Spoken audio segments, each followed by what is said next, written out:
fixture in Hungary, joined here by Gareth Southgate and Harry Kane. We'll get underway shortly with Rob Dorset from Sky Sports News, and then we'll open up to questions on Zoom, so please have your virtual hands at the ready. Rob, when you're ready. Thanks, Andy. Gareth, most of the country is having a bank holiday today in celebration of the Queen's Platinum Jubilee, and you've always been incredibly patriotic as a player and now as England manager, and I know you've encouraged all of the squad and staff to kind of sing the national anthem amongst other things. So is this an occasion that resonates with you, that you feel is really important? Yeah, sadly I'm old enough to remember the Silver Jubilee, 1977, and I remember all the projects at school and all the things we did then, so it's incredible. I think service is the right word for the Queen. You know, she has served the country, she's dedicated her whole life to representing us and done it in an incredible fashion, and she's given our country remarkable stability for the length of her reign, so I have enormous admiration for what she does.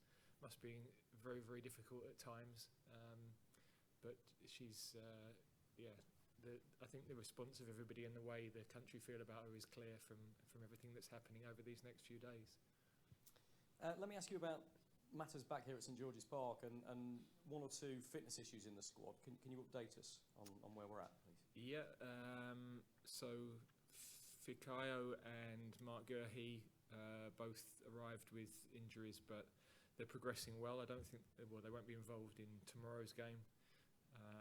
There's a chance for some involvement against Germany, but then they should be fine for the game from there on. Phil Foden, unfortunately, it's tested positive for COVID, so he's had to leave. Hopefully he'll be able to meet up when we get back from Germany. So other than that, Raheem has missed a couple of days training with a bit of an illness. So we'll assess whether we involve him tomorrow. But everybody else is fully fit.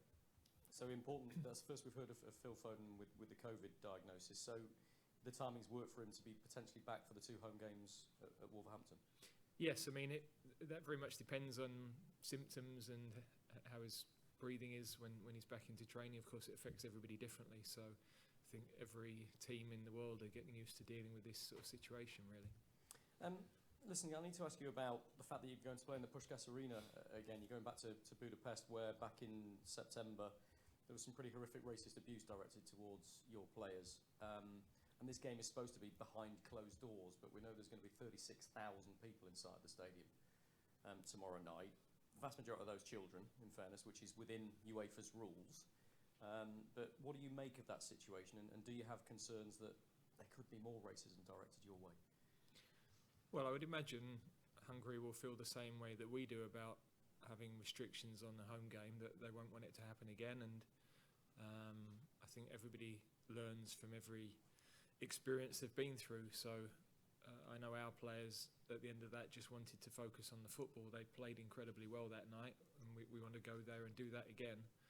The sanctions, it's a little bit of a grey area. You know, we're inviting children into Molineux as well. We felt that would be something, given it's possible, that we'd like to do. So I think the players always want to play in front of a full stadium whenever possible. That's preferable for us. But of course, there's also got to be acknowledgement of the sanctions, and whether that's appropriate, that's for UEFA to decide, really. Harry, if I can shift across to you, I mean, look, you were there, you were captaining the side, you saw it, and Raheem, I think, was particularly targeted back in September. We know that 3,600 in the crowd tomorrow are going to be adults. So does that worry you? Look, I mean, like the gaffer said there, obviously, firstly, I think the way the players reacted and responded to the last game was credit to themselves. You know, we put in a fantastic performance in a really tough environment. But look, like the gaffer said, it's down to UEFA and what they see fit as obviously the punishment. We can only, as players, go out there and try and perform to the best of our ability. Try and put on a good performance like we did last time and try and get the 3 points. Of course, we hope that the game goes well and there's no crowd issues, no trouble. I'm sure it'd be great for the kids in that stadium to watch the game and watch their country and then watch our players play as well, some of the best players around the world. So yeah, look, we're concentrating on the game, and we want to get off to a good start in this group. Much more positive note, you're 1 goal away from 50, which would be an incredible landmark. How special would that be for you? And when you first pulled on that England shirt, did you ever think you might get 50 goals? Was that always the target? I know you've set yourself some pretty ambitious targets right the way through your career. Yeah, I mean, yeah, it seems like a long time ago when I made my debut now, but at that time it was just about playing for England, you know. That was one of the best feelings and still is one of the best feelings every time I pull on that shirt in my career. So yeah, back then it wasn't a number that I had in my head. It wasn't, of course I wanted to score as many goals as possible and play as long as possible. So yeah, it all goes so quickly, you know, the major tournaments come around quick, the games come around quick year by year. Yeah, you kind of edge up that leaderboard. So yeah, it's great to be close to 50. Obviously, still a few goals behind Wazza there, but yeah, the most important thing is just going out there and performing for my team, and that's what I'll try and do tomorrow. 6 games to go before the World Cup, 4 of these now in the Nations League. With that in mind, do you sense? Look, it's pretty clear that you're you know, injury aside, you're going to be on the plane for Qatar yourself, but a lot of the players around you on that training pitch today wouldn't necessarily know that. Do you sense a bit more expectation, a bit more pressure, a bit more eagerness to impress with so few games to prepare now? Yeah, I think what it does do, every training session is really important, every game you play is really important. Of course, I think the reason we've been really good as a team over the last 4 or 5 years is the competition for places, people pushing each other in every area, yeah, in training and in games. So look, it's 4 games in a short period of time. I'm sure there'll be rotation amongst the squad. I'm sure I think it's 5 subs for each game, so that there'll be opportunities for players to come in and try and impress the manager. So I feel like we've created a culture here now where in every game, every training session, everyone is ready to go and give it everything. And look, there's some great opportunities out there, and I'm included in that. You know, every time I step out on that pitch, I want to try and show what I can do, try and impress Gareth. And yeah, there's 4 more games, 6 more games before the World Cup, so not a lot of time to prepare, and it comes around quick, so we've got to be ready for every opportunity. Thanks, Rob. Okay, now we'll open up to those of us joining on Zoom, so please raise your virtual hand if you have a question. And we'll go to Alex Howell from BBC Sport. Hi, Gareth. With the couple of new players in the squad, just wondering how they've settled into training this week. Very good. I think I've said before, this is a group that's easy to settle in with. They make new players feel welcome, and if you can feel part of the group off the field, then I think you're much better prepared to go and perform at the level that you normally do on the field. So they've both settled really well. They're here because they're good players, and they're both in good form. And again, as Harry just said, it adds to the competition in all areas of the pitch. And with the fan situation tomorrow in Hungary, I know it's majority children, but Rangers, when they played in the same scenario, they had a bad experience when it was the same sanctions under a UEFA game. Are you concerned at all about the atmosphere in the stadium tomorrow? Well, we've got to deal with whatever comes to us. I think we've made our feelings clear on where we stand on inclusivity and our feelings in terms of racism and its unacceptability. Hopefully the young people in the stadium will recognise, well, why has this opportunity happened? And the message will be because of what was unacceptable last time we played there. So in some way, maybe this will be part of the education for the next generation. And I think each generation that passes, there'll be more tolerance in the world. And we have the same situation in our country. So we've got to keep doing the right thing, setting the right example. And all being well, then the young people in the stadium tomorrow will enjoy the game and take a bigger message from it as well. Thank you. And a question for Harry, please. There's 4 games in 10 days, and it's the last chance of tournament preparation before the World Cup. Does it add importance to you as a captain? Yeah, I think so. I think being one of the leaders in the team, you know, you try and set a good example. You try and make sure that maybe some of the inexperienced players who haven't had that major tournament preparation, understand that every session is important. Every time we're in a meeting is important to be concentrated. So yeah, as part of being captain and a leader, for sure, it's about trying to make sure the players feel that. Yeah, and try and enjoy it as well. You know, the tournament will be here before we know it. You know, the seasons go so quick. So just making sure they're enjoying being here, enjoying training, enjoying the games, and just feeling free, because that's when I feel like the players are at their best. Thanks, Alex. Next, we'll take one from Matt Reed. Hi both. To both of you, really. Firstly, to Gareth, if possible, we appreciate that you are extremely proud to be England manager. It's obviously completely understandable. I'd love the job myself. But you also have a very worldly view. You're somebody who is very open-minded and is very aware of global issues. I'm just wondering, in relation to this weekend, how patriotic would you say you are? And can you just break down kind of like your grounding as somebody who is, you know, is particularly proud to be England manager? Well, I'm not sure how you measure. I can only, I suppose, express what I've expressed in the past, that you know, to feel patriotic about your country can be many different things, and it's different for everybody. So, you know, my own personal journey isn't really that important, frankly, but I sit here proud to lead the privilege of being a leadership position that has influence on and off the football pitch, and it's always important I use that responsibly.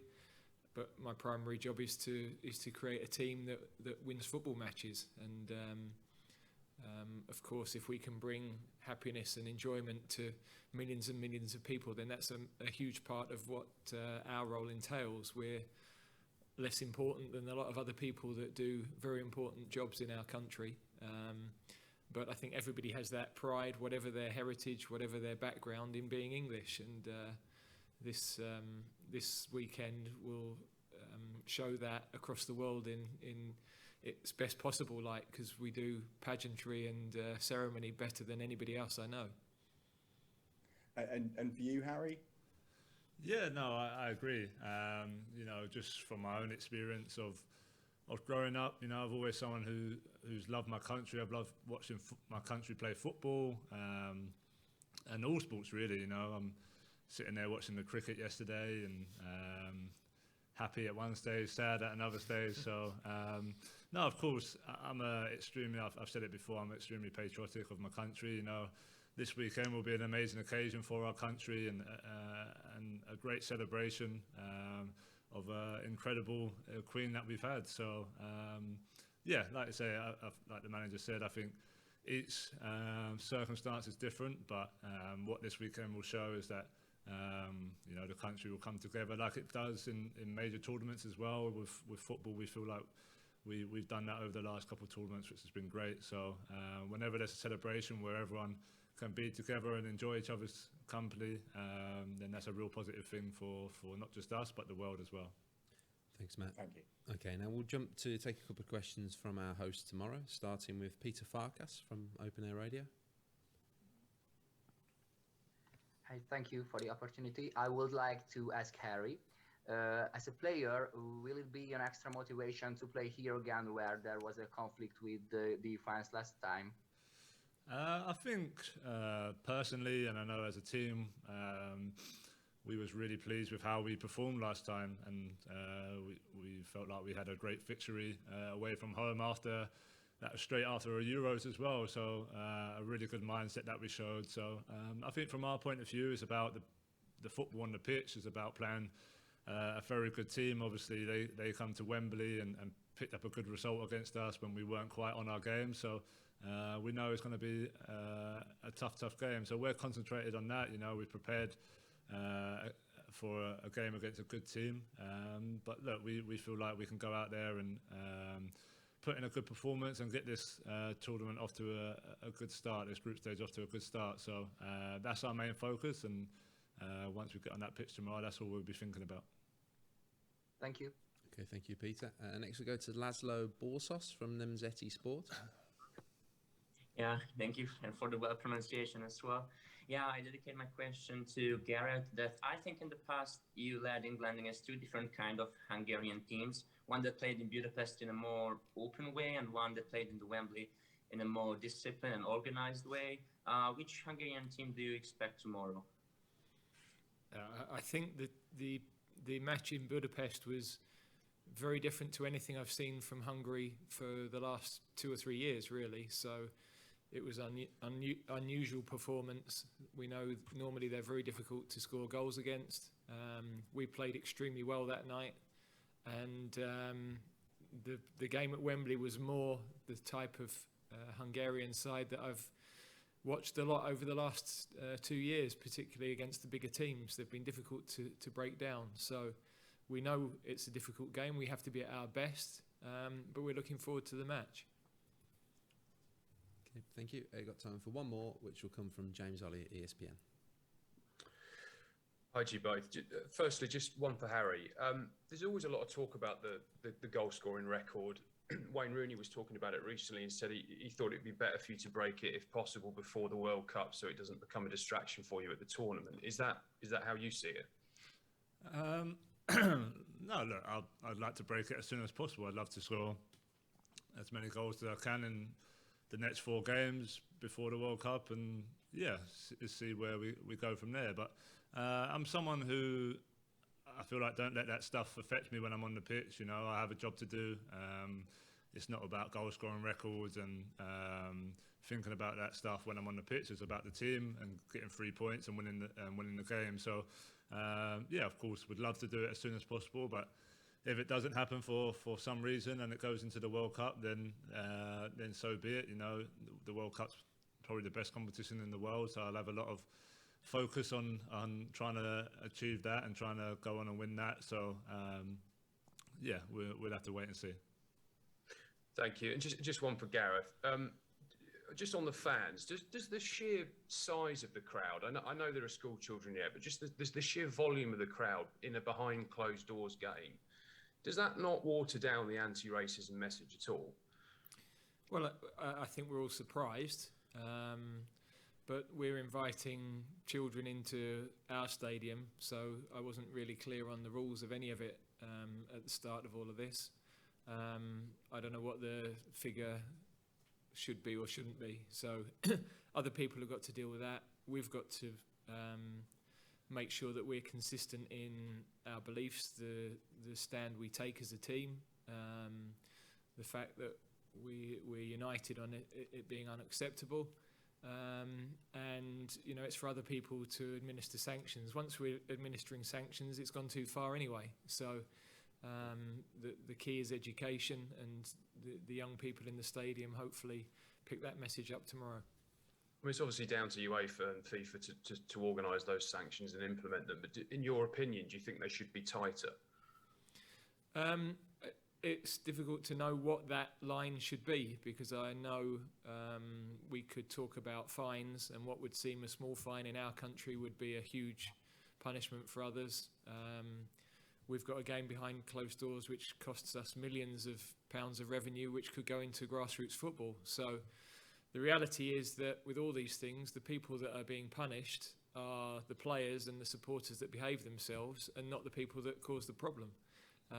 So there's, of course, very difficult to find a way of not doing that, but it is complicated when you get into the detail of sanctions, I think.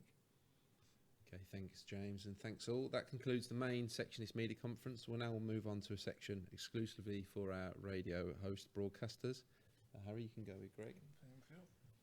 So if we can ask anybody else remaining on the call to politely leave if you're not part of those radio broadcasters. And we'll start with, is it Faye or John? Faye? Sorry, I'm on mute. No Are we worries. doing Gareth first? Sorry, Yes. I've got no let me just change my view so I can actually see you, Gareth, because at the moment